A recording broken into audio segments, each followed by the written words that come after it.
विद्यार्थियों, आज हम आपके सामने लेकर आए हैं आदिकाल का साहित्य।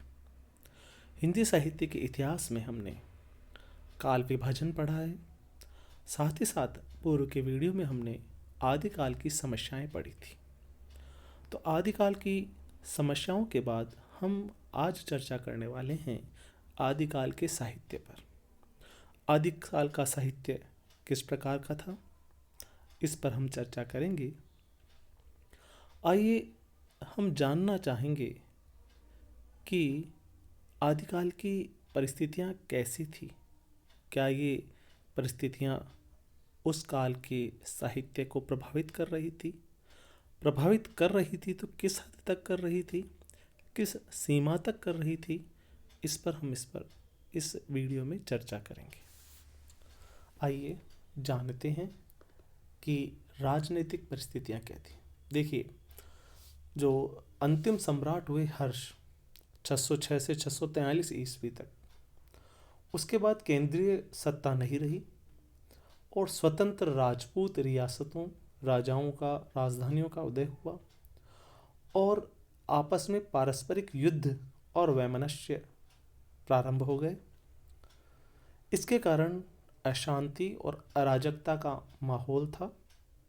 राजनीतिक एकता और राष्ट्रीय भावना का लोप इसमें दिखाई देता है। सामाजिक परिस्थितियाँ, रूढ़ियों, परंपराओं, बाह्य आडंबरों, ऊंच नीच, छुआछूत, जात पात इत्यादि भावनाओं से आक्रांत था। राजपूतों में विलासिता कूट कूट कर भरी हुई थी। स्त्रियों की दशा सही नहीं थी। इस प्रकार सामाजिक स्थिति हर्षकालीन समाज से हर्षोन्मुख थी। धार्मिक परिस्थितियों में अगर हम देखें तो शैव, वैष्णव, जैन और बौद्ध धर्म आदि के मत में संघर्ष था। आदि के मतों में विभिन्न संघर्ष था और साधारण जनता मूर्ति पूजा, बहुदेववाद, तंत्र मंत्र, ध्यान, योग, जादू टोना, अंधविश्वास आदि के प्रति आकर्षित थी। कुल मिलाकर अगर हम ये कहें कि धार्मिक दृष्टि से आदिकाल में कोई व्यवस्था नहीं थी, अराजकता थी। साहित्यिक परिस्थिति अगर हम देखें तो आनंदवर्धन, अभिनव गुप्त, कुंतक, मम्मट, राजशेखर, विश्वनाथ, जयदेव और अन्य विद्वानों ने संस्कृत साहित्य की समृद्ध परंपरा विकसित की थी। जैन और सिद्ध कवियों ने भी प्राकृत और अपभ्रंश साहित्य में वृद्धि की थी। हाँ, उत्तर भारत में मुस्लिम राज्य स्थापित हो गया था। तो मुस्लिम राज्य स्थापित होने के बाद राज्याश्रित कवियों, शायरों द्वारा विनोदपरक और मनोरंजनात्मक साहित्य जरूर लिखा गया। इस प्रकार राजाओं के भी भाट थे, चारण थे, जो कि उनकी प्रशस्तियाँ और उनकी रुचि के अनुसार काव्य लिखते थे। तो इसी कारण से आप देखिए, अमीर खुसरो जैसे कवि भी यहाँ पर आदिकाल में उत्पन्न हुए। इस तरह से हमने राजनीतिक परिस्थितियों पर विचार किया, सामाजिक परिस्थिति पर विचार किया, धार्मिक परिस्थिति और साहित्यिक परिस्थिति पर विचार किया। इसके आलोक में हम देखेंगे आदिकाल के काव्य की क्या विशेषताएं थी, खासकर हिंदी साहित्य के काव्य की या हिंदी साहित्य की। सबसे पहली बात जो हमें देखनी है और हमें समझनी है वह है इसकी भाव पक्ष विशेषताएं। तो भाव पक्ष में आदिकाल का साहित्य वीरता की प्रवृत्ति दिखाता है।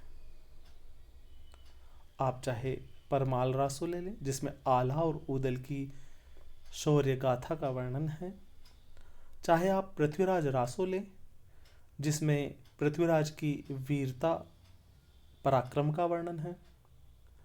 इसी प्रकार अगर आप अन्य हम्मीर रासो आदि लें, कुमार रासो, उसमें भी वीरता की प्रवृत्ति दिखाई देती है। हम बात करते हैं श्रृंगारिकता की।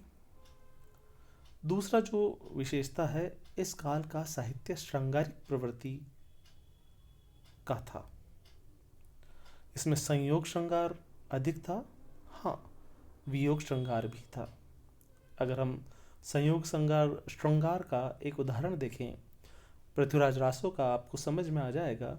मनहु कला शशिभान कला 1600 बनिए, कुटिल केश सुदेश पोहुप रचियत पिक सद। देखिए, इसमें नायिका के सौंदर्य की वर्णन किया गया है। युद्धों का सजीव वर्णन भी इस काल की विशेषता थी। इस काल का जो प्रमुख काव्य है पृथ्वीराज रासो, उसमें कहा गया है, उठी राज पृथ्वीराज बाग मनो लग वीर नट, कड़त तेग मन वेग लखत मनो बीज भट्ट घट। इस तरह से युद्धों का अतिशयोक्तिपूर्ण वर्णन भी इस काल के साहित्य में मिलता है। और अगर हम विशेषताएं बात करें तो मैं जैसा बता चुका हूं कि चारण भाटों का साहित्य था, इसे चारण काल की संज्ञा भी दी गई, तो उसमें आश्रयदाताओं की प्रशंसा स्वाभाविक है। राष्ट्रीयता का अभाव है क्योंकि राजनीतिक परिस्थितियां इसके लिए जिम्मेदार थी। रासो काव्य परंपरा इसमें थी। आलम्बन के रूप में इसमें प्रकृति का चित्रण हुआ है। आगे हम बात करते हैं कला के क्षेत्र में कि क्या काम हुआ इसके अंदर। तो हम बात करते हैं अपभ्रंश या सिद्ध साहित्य की। तो डिंगल भाषा थी इसकी। हाँ, इसमें दो शैलियां मिलती है, डिंगल और पिंगल। डिंगल शैली में अगर हम कहें तो कर्कश शब्दावलियों का प्रयोग होता है, जबकि पिंगल शैली में कर्णप्रिय शब्दावलियों का प्रयोग होता है।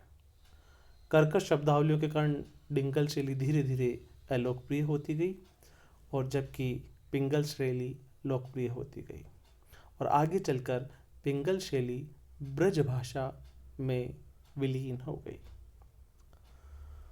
आला छंद जो कि 31 मात्रा का था, बहुत ही प्रसिद्ध छंद था।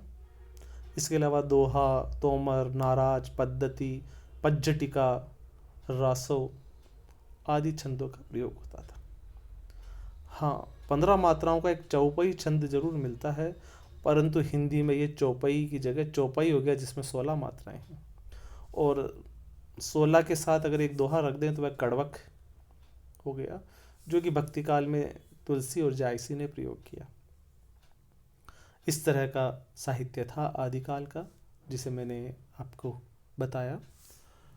इस विषय में कोई भी प्रश्न हो तो आप कमेंट में लिख दीजिए, और कमेंट बॉक्स में लिखेंगे तो हम आपके प्रश्नों का उत्तर देने का प्रयास करेंगे।